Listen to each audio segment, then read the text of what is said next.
most respected YouTubers back in 2007 and early days of YouTube is the Winecomb. I just happened to, I don't know why he popped in my head because I never really subscribed or watched his channels. And so I went to his channel for a second. I said, well, I wonder how many people are watching him. He's got like 130 or 140,000 subscribers. And I'm looking on him, and he was, again, one of the top dogs, top 50 channels back in 2007. And he's only got 25,000 people watching from his subscription box. All the rest of the views are coming from somewhere else. And that's one of the biggest misnomers on YouTube is this subscriber number. They think, I mean, I've got like what 30-some thousand or whatever subscription. I mean, they're a complete joke. I'm not calling my subscribers a joke. I'm just saying that the number that you see next to the name is a complete and utter joke. And that's one of the things I looked here. If you look at this other image, you've got Nults. You look at his channel. He's got 3.45% of his views. 3%. He's sitting on like 170,000 subscribers. 172,000, and he had like less than 6,000 people that were actually subscribed to him that clicked on the video. And these are things people don't even think about. And I wish I had the numbers from before. And also one of the things that people said is something like being a fear monger. People said that.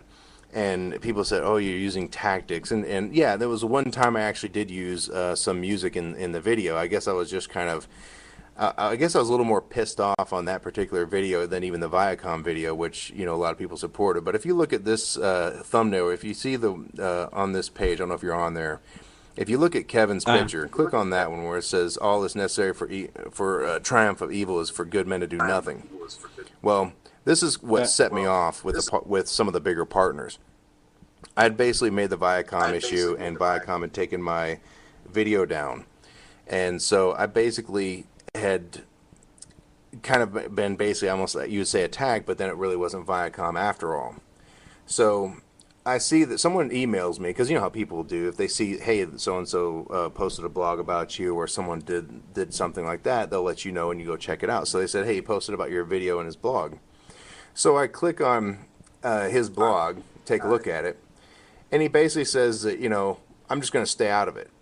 I'm just going to, you know, pour candy into my coffee and stay out of it. So when he wasn't being partnered, when he was having problems with YouTube, he made videos and he went to everyone making it the biggest deal in the world. But when it was someone else, he didn't give a damn.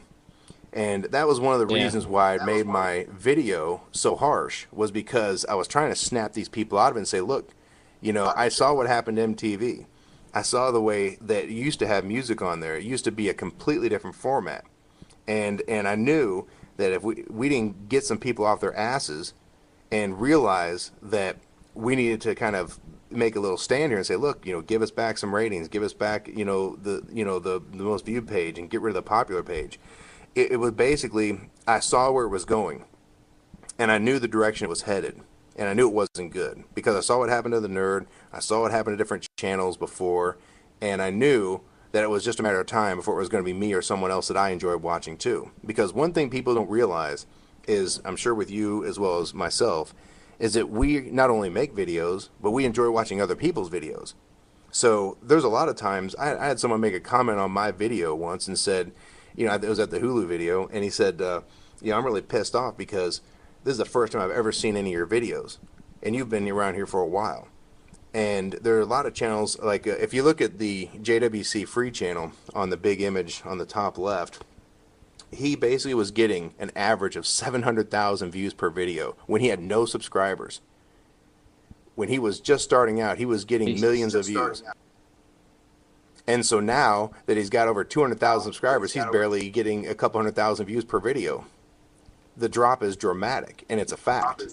And if you look at the big image, if you get a chance to look at it, you'll be amazed when you see that I took his first 54 videos, the very first 54 videos that he'd made, and I averaged them out with his newest. And this was back in the new year because I planned on making a video sometime around the 1 year mark on April when it was 1 year since the Hulu video, just to let people know maybe what has changed, what hasn't changed, and just kind of make a little update on it since it was a big subject. And so when I did that, I really couldn't even believe the numbers myself. Literally, his channel just dropped like a rock. Now, the thing that everyone has to keep in mind is that the channel was growing, and the views were just dropping like a rock.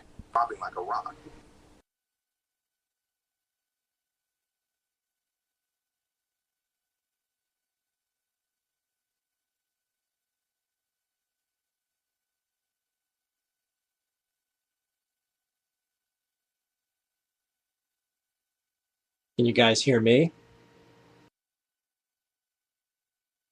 Yeah. God, Yeah. this Well, is the my reason show why, now. yeah, go ahead.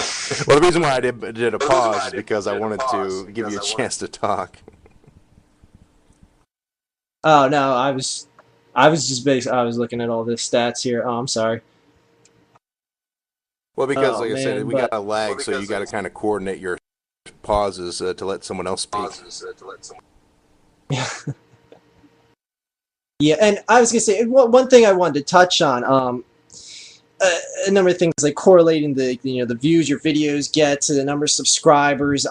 There's like a lot of like little cheats and tricks as far as that goes too. Like I Yeah. always used to wonder, like in every Shane Dawson video, why you always saw that little annotation pop up that says, be sure to watch in high quality or HD or whatever the hell format he shot it in. And I realized just recently that when you click to upgrade the video, like from 280 to 420 to 320, whatever the hell the rating is, it tallies another hit for the video.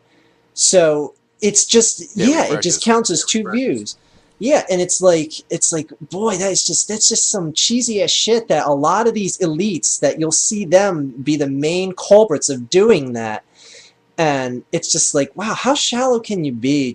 I mean, it's gonna get you a few extra Exactly. thousand views, and it just speaks the mentality of just being total whores. And make sure you favorite my video and embed it on your page and all this other stuff. And it's like all that factors into like as you point out, like the shallow view counts ranked against the actual subscription numbers, and that's Yeah. why that ratio looks so piss poor. I mean, that and a number of other reasons.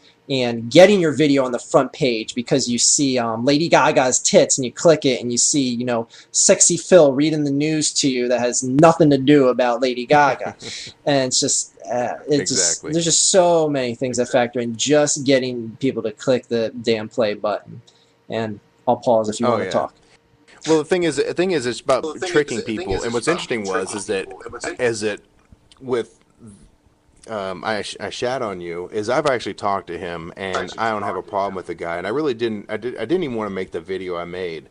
I didn't want to make the unfinished business video. I didn't want to make the luge video. And the reason why, if you click on that one link, if you go to that page and click on where is he at here? Right there where it's exposed. I don't know if you've seen that image yet and the information Yeah. there. But he basically admits to lying. He says, if you think I'm exploiting and monetizing this man's death just to get views, then you're wrong. I made this video 2 days after the incident. Well, no shit.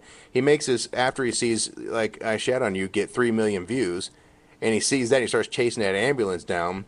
And then he says, because he put this annotation up, and I'm sure he got crushed for it. So I made sure that I Yeah. followed him along for a couple of days just to watch him trip up. And so what's interesting, he tries to say, and then he tries to put the guilt on the viewer, saying, so am I in the wrong here, or are 700,000 people want to see the video of this boy dying wrong? I mean, it's so insulting. Not to mention, this guy's one of the biggest cheaters out there. If you look through all this, you'll see that he got Oh, yeah. exposed for spam botting by the household hacker, another partner. Yeah. You'll see that the Mr. Not to Guitar mention, Man pretty much slammed him. not to steal the thunder, but I was one of the first partners that exposed him. I had caught him red-handed. A number of people reported to me of him sending spam bots. I made messages about it, but I mean, not that it means anything to be first Oh, about that. But yeah, oh I mean, I no attacked him problem. I mean, real early. I mean, sometimes, and the one thing, just for the people that are viewing this right now, and I'm sure it probably seems pretty awkward for myself to be having as a co-host someone that wasn't sending me Christmas cards, is that the one thing I'll say to his credit is that he didn't bother me. He made his video, stated his opinion, and he never one star. I don't know if he did. I mean, I can't tell if he one star my videos, but he never commented